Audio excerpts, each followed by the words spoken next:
In the last video, I have explained the angle of friction is equal to angle of phi. In this video, I am going to explain the laws of friction and cone of friction.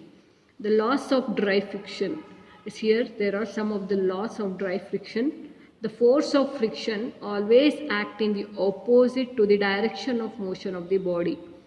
As you all know, in the previous video, I have explained the force of friction is always acts in the direction opposite to the direction of motion of the body. Next, second law, up to limiting friction. Up to limiting friction, the ratio of force of friction to the normal reaction is constant, and that constant is known as coefficient of static friction, that is mu. Up to limiting friction, the ratio of force of friction to the normal reaction is constant, and that constant is known as coefficient of static friction. And the static friction is always greater than kinetic friction. The static friction is always greater than kinetic friction, and the force of friction depends on roughness of the surface, right? The force of friction will always be depends on the roughness of the surface, and the force of friction is independent on area of contact. The force of friction is independent on area of contact. And when the motion of the body is impending, the angle of friction, that is angle of friction is theta. When the motion of the body is impending, angle of friction is equal to angle of repose. These are all the laws of dry friction. Next, cone of friction.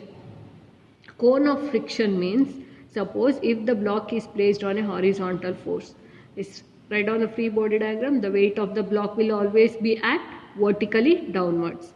And next, the normal reaction N, right? Suppose if you are applying the force from the right side, suppose if you are applying the force from this side, the friction will always be at opposite to that, right? Suppose if you are applying the force from this side, the friction will be at opposite to that, right? And in between this, there will be a resultant R, and this is called as angle of friction, right? And here there will be a formation of cone.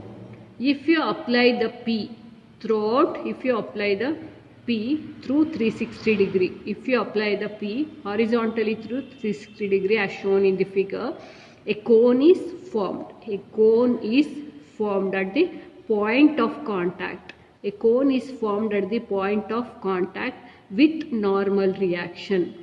With normal reaction as the axis of cone, and the resultant are the generators of cone. And whatever the friction developed due to this is called as cone of friction. And this is called as the cone of friction.